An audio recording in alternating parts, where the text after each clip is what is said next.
Assalamualaikum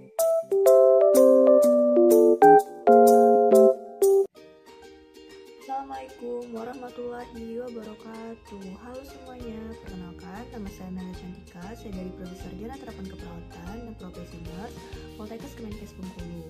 Pada video kali ini saya akan membahas tentang konsep dasar dan juga konsep asuhan keperawatan pada pasien dengan perilaku kekerasan. Selamat menyaksikan videonya. Nah teman-teman sekalian, yang pertama yang akan kita bahas yaitu adalah pengertian dari perilaku kekerasan. Perilaku kekerasan merupakan suatu keadaan di mana seseorang ini melakukan tindakan yang dapat membahayakan baik secara fisik kepada orang lain maupun kepada lingkungan dan juga dirinya sendiri. Selanjutnya ada juga yang mengatakan bahwa perilaku kekerasan adalah tingkah laku individu yang ditujukan untuk melukai atau mencelakakan individu lain yang tidak menginginkan datangnya perilaku tersebut. Dan perilaku kekerasan juga adalah suatu keadaan di mana seseorang melakukan tindakan yang membahayakan secara fisik baik kepada diri sendiri maupun orang lain. Selanjutnya kita akan membahas tentang penyebab dari seseorang yang mengalami gangguan perilaku kekerasan. Ada dua penyebab. Yang pertama yaitu faktor predisposisi. Ada beberapa faktor yang mempengaruhi terjadinya perilaku kekerasan menurut teori biologi, psikologi, dan juga teori sosiokultural. Untuk teori biologi itu dari beberapa pandangan yang berpengaruh terhadap perilaku neurobiologi, biokimia, genetik, dan juga gangguan otak. Untuk teori psikologi terdiri dari teori psikoanalitik dan juga teori pembelajaran. Dan yang terakhir yaitu teori psikokultural. Selanjutnya yang kedua ada faktor presipitasi atau yang sering kita kenal dengan faktor pencetus. Nah, ada beberapa hal yang dapat mencetuskan perilaku kekerasan, sering kali dikaitkan dengan yang pertama itu ada ekspresi diri. Nah, orang yang dengan gangguan perilaku kekerasan ini ingin menunjukkan eksistensi diri atau simbol solidaritas seperti dalam sebuah konser, penonton sepak bola, geng sekolah, perkelahian massal, dan sebagainya. Yang kedua, adanya ekspresi dari tidak terpenuhinya kebutuhan dasar dan kondisi sosial ekonomi sehingga menyebabkan seseorang ini seringkali melakukan perilaku kekerasan. Yang ketiga, ada kesulitan dalam mengkomunikasikan sesuatu dalam keluarga. Jadi seseorang ini sedikit sulit untuk mengkomunikasikan sesuatu kepada keluarganya dan cenderung melakukan kekerasan dalam menyelesaikan konflik yang terjadi. Yang keempat, ada ketidaksiapan seorang ibu dalam merawat anaknya dan ketidakmampuan dirinya sebagai seorang yang dewasa. Yang kelima, adanya riwayat perilaku antisosial meliputi penyalahgunaan obat dan alkoholisme dan tidak mampu mengontrol emosinya pada saat mengalami masa frustasi.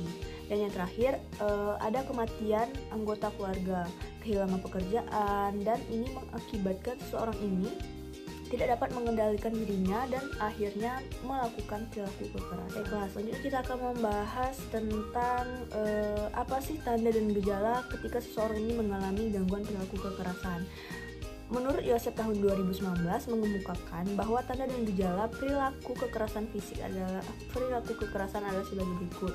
Yang pertama yaitu pada fisik, terdapatnya muka merah, tegang, mata melotot atau pandangan tajam, tangan mengepal, selanjutnya rahangnya mengatup, postur tubuh kaku, dan juga seringkali orang dengan gangguan perilaku kekerasan ini berjalan mondar-mandir. Untuk tanda dan gejala verbal, biasanya orang dengan gangguan perilaku kekerasan ini sering sekali berbicara kasar, suara tinggi, membentak, berteriak, mengancam secara verbal, selanjutnya mengumpat dengan kata-kata kotor, dan seringkali berbicara sangat-sangat ketus.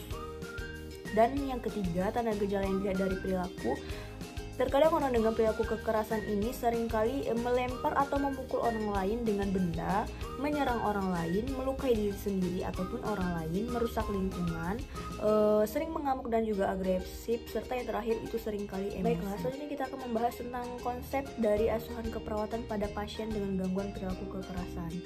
Yang pertama yang akan kita lakukan tentu saja adalah pengkajian.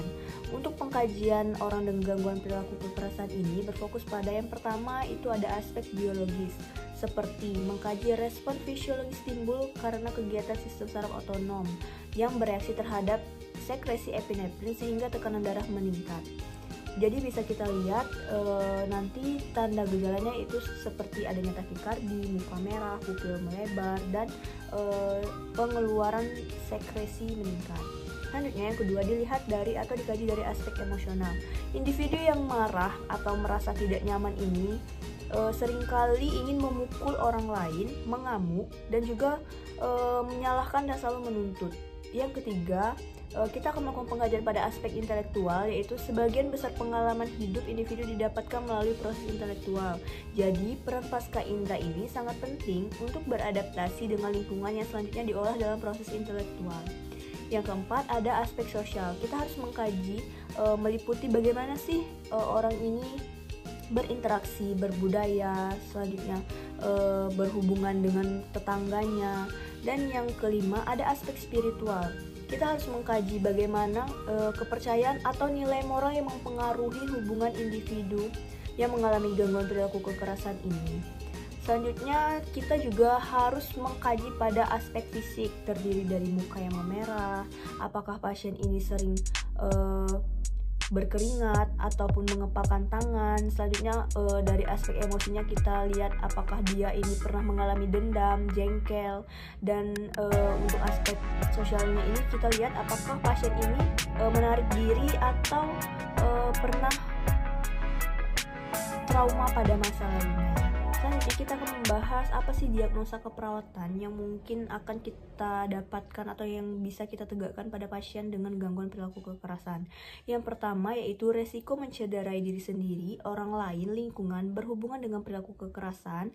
Dan yang kedua yaitu perilaku kekerasan berhubungan dengan harga diri. Selanjutnya untuk intervensi atau rencana tindakan keperawatan yang bisa dilakukan dengan pasien dengan gangguan perilaku kekerasan, yaitu yang pertama strategi pelaksanaan 1 atau SP1 untuk klien, yaitu mengidentifikasi penyebab perilaku kekerasan, mengidentifikasi tanda dan gejala dari perilaku kekerasan, mengidentifikasi perilaku kekerasan yang dilakukan, mengidentifikasi akibat perilaku kekerasan yang dilakukan, menyebutkan cara mengontrol perilaku kekerasan, membantu klien mempraktikkan latihan cara mengontrol fisik 1, dan menganjurkan klien untuk memasukkan jadwal kegiatan harian.